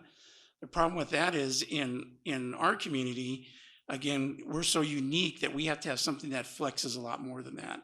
So that's why we decided to go with a fixed route that's non-deviated, but provide complementary paratransit. So we joined that with what used to be Havasu Mobility, it's still going to be mobility. So we're still going to service those current client riders that we have, but we're also going to layer it with somebody that maybe can't make it to the bus stop. So we'll just go to their house and pick them up. These apps are going to be either they can call into dispatch to make a reservation, they can go on their mobile device or on their computer. And anytime they're doing that, so in real time, they can see where the actual vehicles are. So they can say, hey, I want to go to the doctor in 2 hours, so they can see where the vehicles are and put it in and automatically dispatch it and set the times. And during the day, which we do manually is adjust routes, as this system's going to push them up as soon as we get an update. So while the driver might be going and that driver might have a 20-minute gap of service in between 2 riders, it'll see that driver and it'll push that ride to them. So somebody might look and they might say, hey, there's a vehicle, 2 miles away from your house. They can be there in 5 minutes. So that's part of that paratransit mobility technology. It's very user-friendly. We'll actually have samples of this later on to look at later in the year before we start. It has many of the basics like AVLs, which is automatic vehicle locators. We are going to do everything's going to be driven through technology. All the vehicles will have tablets in them. Our smaller vehicles that are going to be the microtransits are going to have smartphones, just like a extra large smartphone so they can see. All the platforms are going to allow drive turn-by-turn directions. So there's no way they don't have to use a mobile device or anything. It's going to guide them on the map and just help them along the way to find the easiest route. Our transit team, our internal team does have to modify this. It'll probably take us 10 to 12 months to try it and then kind of set the nuances out that some of the approaches that the map solution, which I believe is Google Maps, might say come and approach the different ways. So we'll go in there and switch it to come in and approach the right ways. So anytime we want to pick somebody up, we always want to be on the passenger side, the right-hand side of the vehicles. Schedule management, this will also build scheduling not only for the riders, but for our workforce. Currently, we do it by hand and just by manual numbers. And we've been pretty successful. In 2016, just with Havasu Mobility, we were averaging probably 90 rides a day. And that's a lot for what we were doing, but it was all done manually. And the problem is it gave us no way to, we couldn't expand at that point because we had no vehicles, we had no more workers. So that was, then we knew it was time to, it was time to start looking at other solutions. And this will be our microtransit. Microtransit is also called demand response. What this is obviously you can do this on your mobile app or you can call in. Being that Uber now purchased Route Match, is we are going to be on the Uber app coming out. So when anybody comes into town and goes on the Uber app, Havasu Transit's going to pop up on it. And we're actually going to provide the XL vehicles, which are the larger ones that people with, with maybe wheelchairs or walkers or that need a bigger vehicle.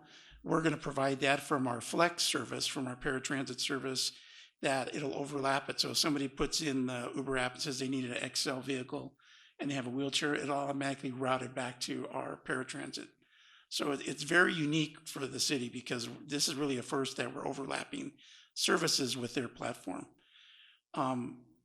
Route Match is a separate platform than Uber, but they're working on their project is they want to get them joined and talking to each other as much as possible. Again, Route Match does have a separate contract. Rather, it's not combined with Uber's. With Uber's, they're both separate from each other, but they both provide two different services, but they're going to be able to enhance each other. One of the other things that we're doing is we're doing cashless fare technology. So when we said this last year, when we did our planning, we said we were going to use technology to bring us in to the next 15, 20 years of we're going to be 15 years ahead of the curve, and we are by putting this in as well. Route Match has one of the first established cashless fare technology applications. But one of the good things about having Uber now, they're working with Uber, and Uber's going to share their platform with them.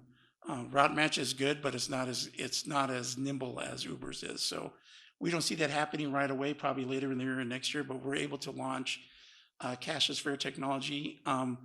For those visitors or citizens that do not have mobile devices or are not, not mobile device friendly or have one, we can take a dispatch for them by calling in, or they can go online and make their own dispatch reservations. So this is going to be basically a self-running system once we get it up and running completely, hopefully in the next 24 months. But the staff still needs to be there to make sure that everything's running smooth and take care of little hiccups that come along. But cashless fare will mitigate the risk of any shortages, any losses, financial losses. It's a direct, it'll go directly into the city's financial institution. I believe at the end of the day, it'll all be deposited.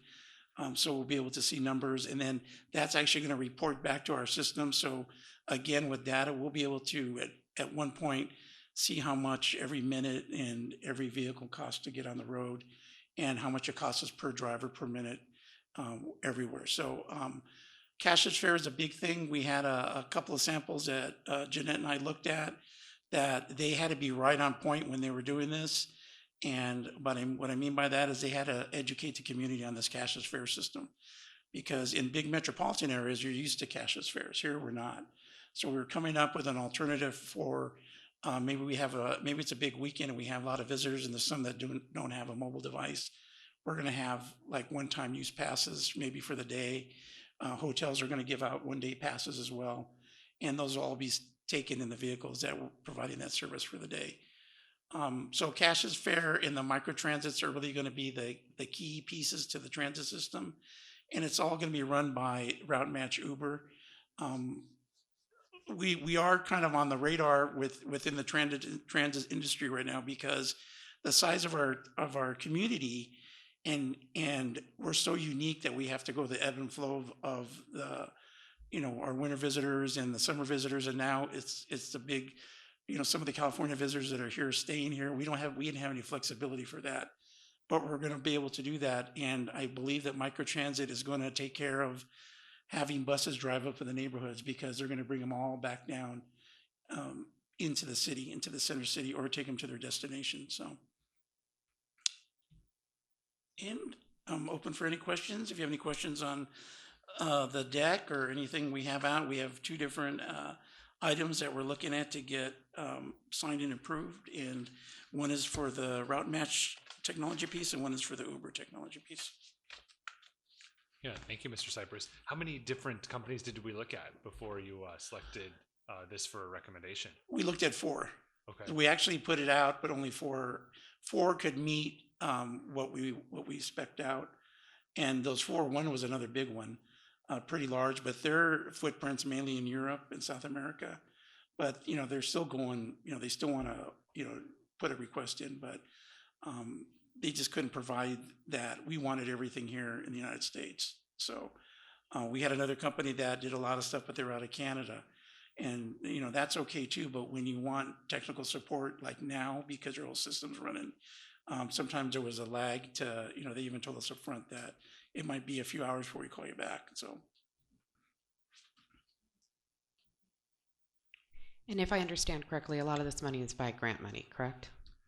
For the new transit program as it rolls out, yes. Okay, but not this particular. Yeah, this is out of the 57. Oh, excellent. Yeah, okay, thank you much. It's actually funded by this component, the transit platform, the dispatch platform, is provided by 5307 FTA funds. And we get FTA funds now because we have over 50,000 full-time residents. We've had that rating since 2010. What that means is we get funds directly from the federal government, so it doesn't go through ADOT. Actually, we get the funds directly from the FTA. There is a match that we provide. So this platform, the city's match is going to be $53,000 on this platform, but it's money well spent for a $200,000 platform. Thank you. And we purchased all the modules at one time, because normally when clients go in, they'll only buy maybe the fixed route. And then they'll go 8 months later, then they'll buy the paratransit platform. And then, so we decided to do all 3. Then we came along with microtransit before we even knew Uber was buying them. So we're ahead of the game on that. Thank you. Yeah, so Uber does not excite me at all.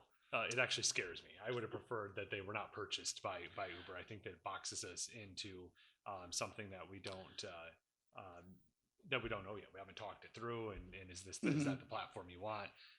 Some of the just initial concerns I have is if I'm at a home and looking to go for an evening out, and now I'm on paratransit at a discounted rate supported by federal grant dollars. No matter what, they're still taxpayer dollars. Where I would have normally taken a ride share and paid normal rate. So some of those questions come there is in the contract. There is some pieces on the Uber side where we're completely separate, because that's what I said. I think right now they're working on giving us a separate app. So, but still one of the things that we liked about having Uber is because of us being on that app that has 100 million people in that app. So we get all the travelers come through town, or visitors are on that app. So while Uber's still going to have their rates during the week, when we're running, we're going to have our own separate rates. That's the part I don't like. Yeah, So, because I would be paying the Uber rate. Yeah, it's, already, now it's supported by they're tax still dollars. figuring that technology. Oh, Yeah. sorry, they're still figuring that technology out. Yeah. But there's still things. So like once we get this contract signed and going, we still have to dig down on the fine tuning of the components. And this is a really unique one because there's only 4 or 5 agencies in the United States right now that are using this Uber partnership, but they've been very successful in doing it. But they're about the same size as us too. So they're under 60,000 residents. So it's working for them at this point. Any other questions or comments? Councilmember I was Moses? going to ask, so you sent out the RFP and we got back 4 bids, is that correct? Mhm. And Uber was the cheapest bid? No, Uber provided, well, Route Match provided all the components we needed in one-stop shop. Basically, they have everything under one roof. So no other company provided every single spec that we required? They did, but their major focus was in Europe. So we couldn't guarantee that we would get the service provided, the applications into here. I mean, we vetted them and we had a board review them as well and their RFPs and what they could provide. And so and this is, again, before when we did this, we didn't know anything about Uber. Aren't we required to take the lowest bid? Isn't that a law? Or am I thinking of it different? Different. Yeah. So yeah, they can have specs out, and when the city does a RFQ, so the qualifications are met. I mean, there are certain times that we might need to pay just a little bit more to meet the specifications that we need. So being an American company working in America was one of our qualifications that differentiated the other 4. Yeah, and so because, well, I mean, that's what we wanted because, you know, the feds, the FTA, we have to follow a Buy America program on all our vehicles. So we just, you know, an FTA likes to, you know, they want to keep everything here. But that was one of the things we had. It wasn't just for having a buying here, you know, a United States company. It was the support that we needed. And, you know, in anybody that's had done a scoping and a launch of a big technology platform, the support is going to be what makes you breaks you down the road on some things. Because if you don't have a quick turnaround and support and somebody that knows their product and is able to troubleshoot it really quick for you and not have to go through multiple channels to figure out to finally get to somebody to help you. That was one of the biggest things. Okay. To your question. Yeah, thank you, Patrick. Thank you. No problem. Councilmember Lane. Thank you, Mr. Mayor. Yeah, and I just wanted to reiterate, because this comes up a lot in private conversations, so, and Patrick's already mentioned it, 5307 funds. These are Federal Highway Administration funds, 5307, that for years we've actually been giving back to the government. Our city manager, Mr. Knudsen, and before that, Mr. Cassens, would sign off a document every year saying, we don't want your $800,000, you guys can keep it. And we're not doing that anymore. We're now keeping it, and we're using that money, and that's where all this money is coming from to pay for this program. It's not coming out of the police department's budget or the court's budget or anybody else's budget. It's coming from these 5307 funds that we never used to take. Yeah, and if we said keep it, doesn't mean that the burden would be less on American taxpayers because they would redistribute it to other cities within the state of Arizona to their transit system. So. Well, absolutely, but let's keep it in Havasu. No, agreed. But yeah, just for those saying, well, just don't use it at all, it doesn't lessen the burden at all. It just redistributes it around. Any other comments, questions before we open up the public hearing? All right, this is a public hearing. Would anyone like to address the city council on this matter? Seeing none, we'll go ahead and close the in-person public hearing. And Ms. Williams, I don't believe we received any written comment on this either. No written comments. Okay, thank you. Bring it back to council. Yeah. Mayor, Councilmember Mose. I move to approve the master agreement with Route Match by Uber for Transit Dispatch Solutions Platform. Period.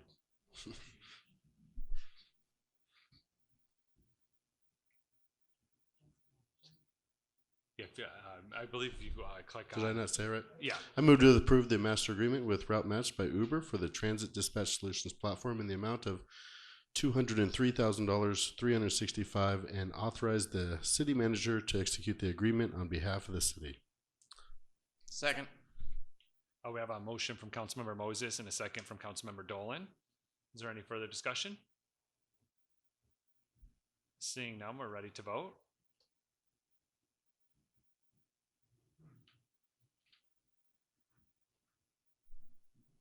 Sorry, my computer just froze. Right. Can we take a verbal vote? Sure. Okay.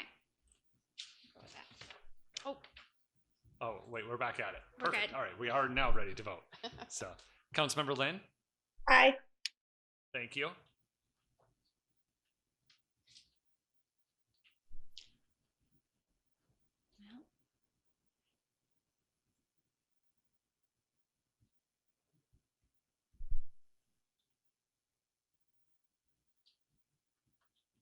motion carries 6-1. Thank you. All right, moving on to item 8.7 is award bid for the Havasu Wash number 3 project to Perco Rock Company. Mr. Herb.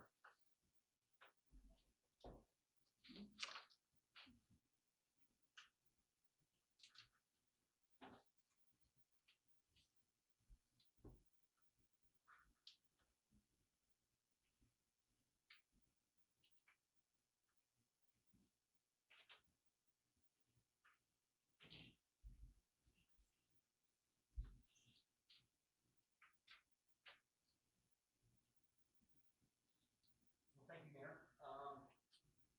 We have for you tonight. My microphone?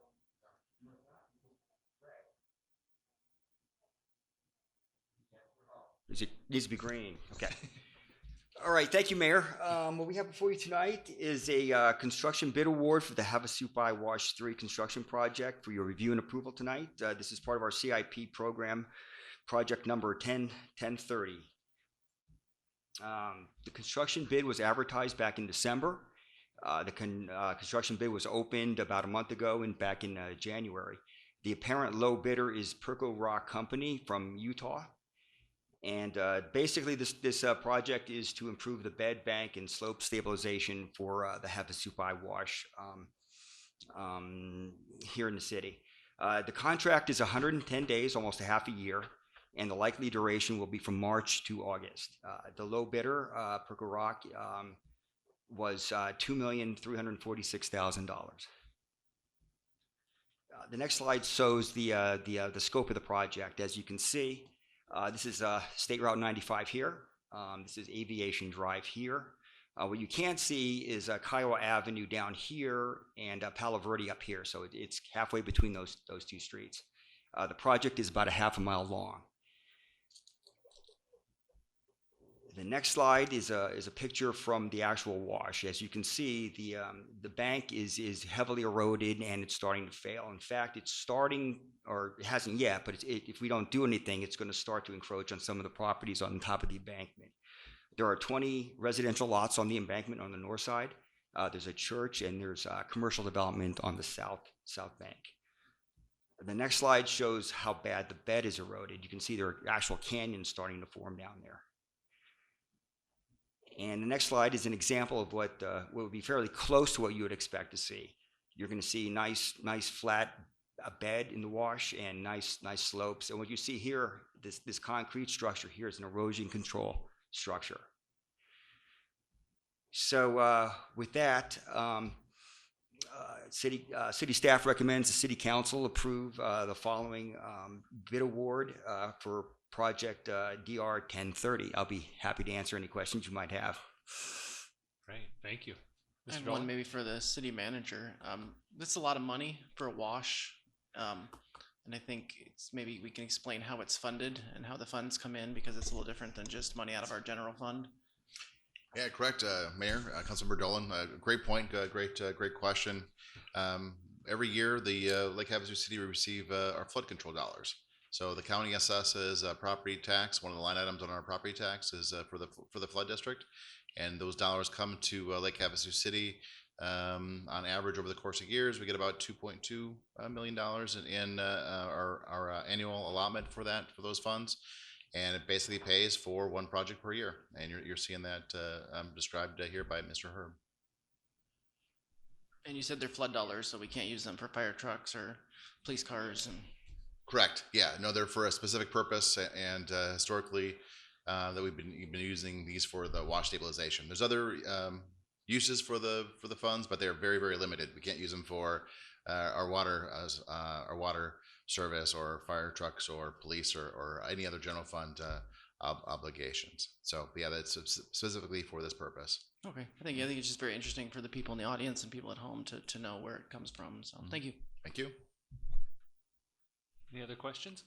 Councilmember Moses? Who decides what wash needs to be done?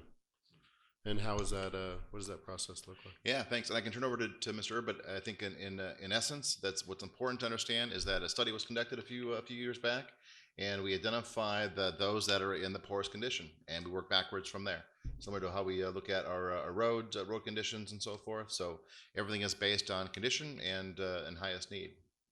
If you have anything to add to that? That is correct. Okay. Yeah, and then I think we have I think it's ended up being like a 10-year study that we have, or do you know any more details in terms of what that looks like? But we'll be up for doing a study here in a couple of years to update that and continue down that path. Yeah, it's been, Councilmember Moses, if you remember, let's just take ourselves back 15 years. If it would rain or we'd have a rain event, we'd have to think our way home because you weren't, the washes. Now, really that's a thing of the past. There's very few washes that are out there that you can't go through. So those are the main roads, Swanson, Mesquite, all of that stuff, Palo Verde that's been fixed over the years. And now going into the embankment, as the photograph showed, those people's fence was right where it was starting to deteriorate. So those were all flood control dollars that did all of those wash beds to make the roads drivable during rain events within our community. No, I think we all appreciate it. Yeah. Mr. Mayor, and if I can just add to that, it's amazing. We collect flood control dollars and we use them for flood control. And on this particular wash, there was a study that was done, as the city manager said, what's the worst? Half of this wash has already been done. From Aviation down to London Bridge Road, it was done about 3 years ago. But the way that it was set up, the bottom half was really bad. The top half wasn't as bad. And so they were able to wait a couple of years to do this other half, and now this will complete the wash from 95 all the way down to London Bridge Road. All right, any other questions or comments before we open the public hearing? All right, this is a public hearing. Would anyone like to address the city council on this matter? Seeing none, we'll close the in-person public hearing. And Ms. Williams, I don't believe we received any comments on this item either. No written comments. Okay, great, thank you. Bring it back Mayor? to council. Motion? Yeah, Councilmember Dolan. I move to award the bid for Havasu Wash number 3 project to Pirco Rock Company in the amount of $2,346,808,000. I said that right. And authorize the city manager to execute the contract on behalf of the city. I second. We have a motion from Councilmember Dolan and a second from Councilmember Campbell. Is there any further discussion? Seeing none, we're ready to vote. Councilmember Lynn? Aye. Thank you.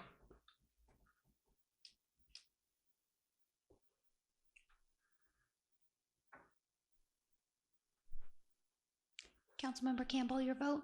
Oh, sorry. Thank you. Motion carries 7-0. Thank you. Thank you. Yep, thank you very much. All right, moving on to item 9, current events. Do any council members have any council committee reports? All right, seeing none, item 10, future meetings. We have on Tuesday, March 9th, 2021 at 4 p.m. we'll have an executive session. On Tuesday, March 9th, 2021 at 6 p.m. we'll have a regular meeting. And then on Tuesday, March 23rd, 2021 at 6 p.m. we'll have a regular meeting. Item 11, are there any future discussion items? All right, item 12, I'll entertain a motion to adjourn. All right, I have a motion and a second. We are adjourned. Be kind to everyone. Thanks for joining us.